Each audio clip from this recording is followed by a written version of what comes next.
Who in their right mind would travel alone to 196 countries? When someone finds out I've done something that no other woman on this planet has done and broken 2 Guinness World Records, they usually have a few questions for me. They want to know how I pulled it off, what my experience was like, and why I even did it in the first place. Today, I'm excited to share with you how it took me 3 years to plan and raise money for the 18-month trip, what my experience was like traveling alone as a woman, and I'm going to talk about something I've never talked about publicly before, the real reason why I did this expedition. So how did I do it? 196 countries sounds easy enough, right? I knew this expedition was going to be a huge endeavor, and the first step was figuring out all the rules for breaking a Guinness World Record.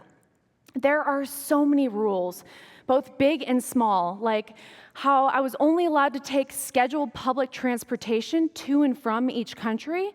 I wasn't allowed to drive a car while on the Guinness clock, and there were limitations as to how far I could travel in a taxi.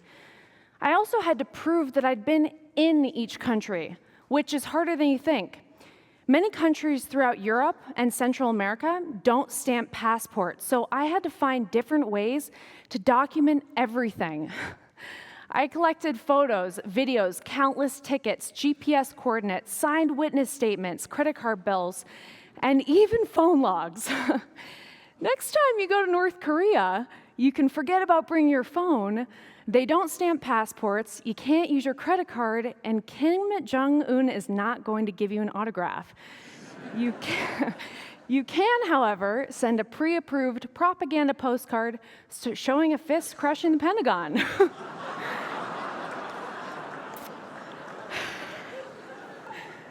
And then there was the most challenging rule of all. I wasn't allowed to spend more than 14 days in a country. This didn't seem like a big deal at first, but I wasn't always able to predict when I'd receive my visas. This rule almost ended my expedition in country number 196, Yemen. First, the US Embassy wouldn't let me in due to high terrorist activity in Yemen, and then the Oman authorities wouldn't let me out due to the situation in Yemen. I faced a major risk of being stuck on the mainland of Yemen. But after 2 attempts of trying to cross the border, I watched in the night as the rusted steel gates pushed back, and I was finally let back into Oman. But then the challenge came, how do I pay for this expedition? Most people think that I must be rich or that I'm just this young, blonde American girl leisurely traveling the world, not having to do a single day of work. But they couldn't be more wrong. I didn't grow up in a family with a lot of money. In fact, I had to put myself through college, and I wasn't able to finish my degree because I couldn't afford it.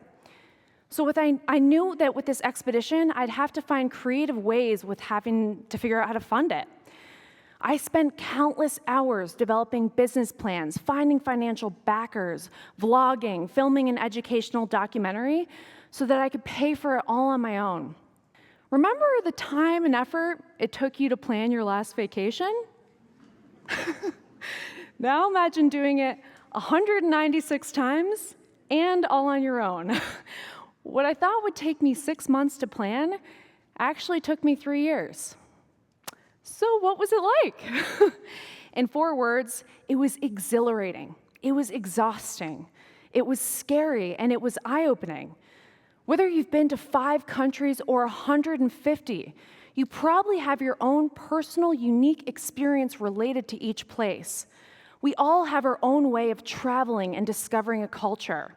And it doesn't matter what you see or where you go, what matters is your own experience while you're there. Some people think that only spending a week or an hour in a country doesn't allow you enough time to see it, but if there's one thing I know to be true, it's that just one brief experience can shape your whole life. It was 11 p.m. on a Saturday night when I arrived in Cuba. After traveling 12 miles in the taxi, I realized I only had $20 cash on me. Cuba didn't accept US debit or credit cards, so when I got to the hotel, I was unable to pay the hotel or the taxi driver. I was so ashamed of the mistake that I'd made. I rarely cry, but that night I just sat on the side of the road and completely broke down. The taxi driver came over to me and said something like, "Yo tengo tres hijas, yo entiendo bien." And with my broken Spanish, I understood that to be something like, "I have 3 daughters. I'd hate for them to be in your position. You can come stay with my family for the night." At first, I refused, but then sheepishly agreed.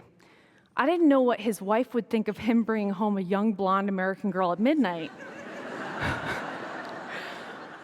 But when we arrived to their little concrete home, she greeted me with a kiss on the cheek and made the bed for me. It wasn't until the next morning when I saw her sleeping on a 1-inch thick foam pad on the kitchen floor with a floral sheet draped over her. She had given me her own bed to sleep in.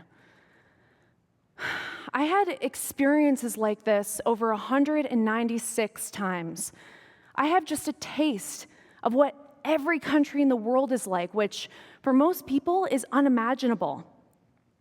I know that non-Muslim women can enter Saudi Arabia alone and without covering their heads. I know that you can swim with whales in Tonga, and that you can cross the Drake Passage to Antarctica in 60-mile-per-hour winds and 30-foot waves only to find tranquility and penguins on the other side. These experiences will forever shape my view of the world. But while this expedition was exhilarating, it was also quite exhausting. I spoke to over 16,000 students on countless issues. I collected water samples and planted trees to offset my carbon footprint. I met with mayors and ministers and filmed an educational documentary, and I used social media as a means to showcase the beauty of countries around the world and encourage others to travel in ways that they never have before. But what you don't see on Instagram is the constant exhaustion of working 15-hour days or the raw fear that I felt. I was a woman traveling alone, and many countries that I traveled to were either inaccessible or dangerous, or both. Imagine arriving to border control at 2 a.m. in Mogadishu, Somalia, and then getting into an armed vehicle surrounded by pickup trucks filled with men with machine guns. Then imagine passing through 4 security gates just to get to the compound, and then them showing you to your room, and then nonchalantly pointing out the safe room where you go in case you hear an explosion. I wasn't sure if I'd be able to tell my family if I'd be coming home or when, and we all knew that it was a possibility that I wouldn't make it back safely.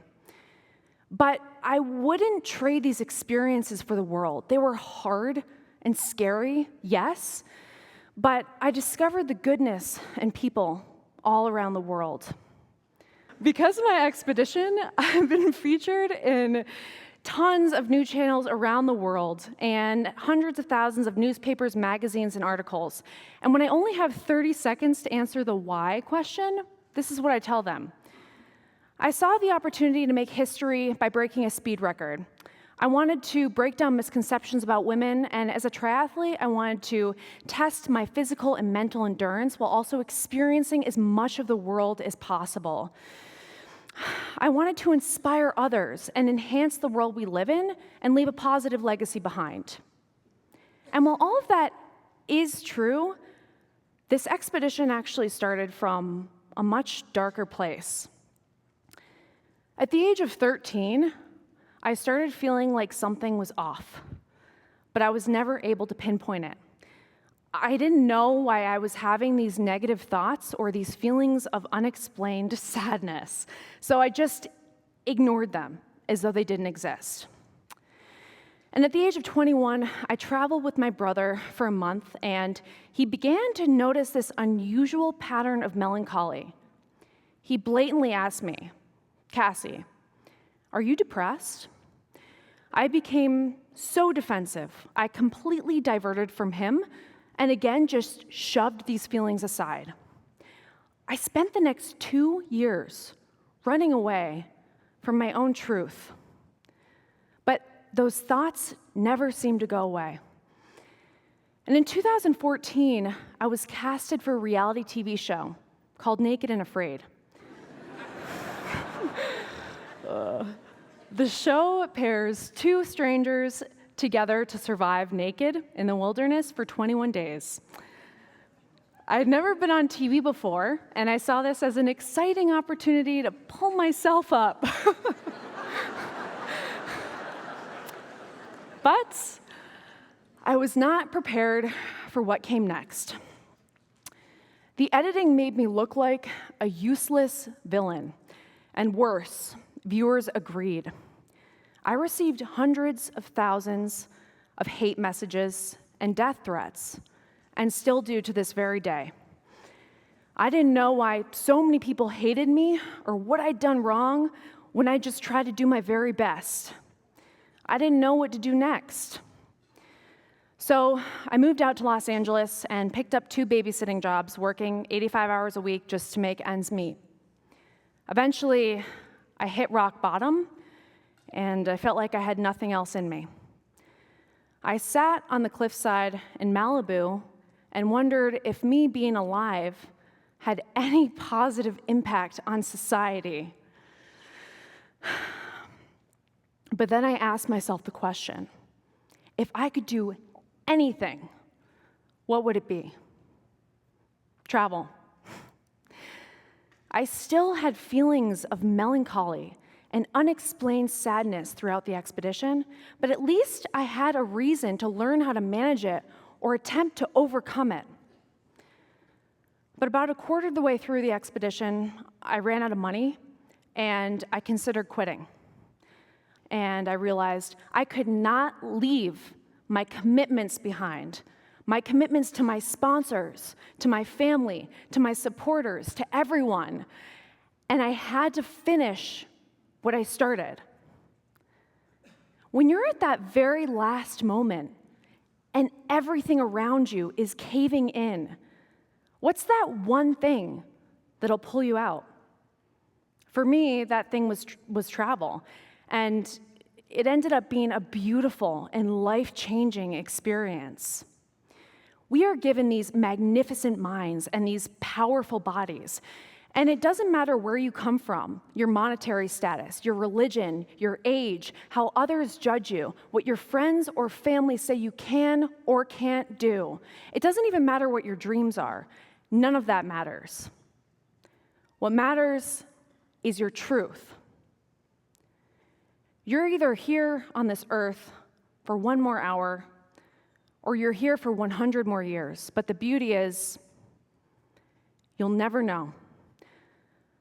So like female record breaker Amelia Earhart said, the most effective way to do it is to do it. Nothing else matters but the next step you take and the respect and growth that you owe to yourself. So find that one thing that brings you just a little bit of excitement and devote yourself to it 150%. In my experience, you won't regret it. Thank you.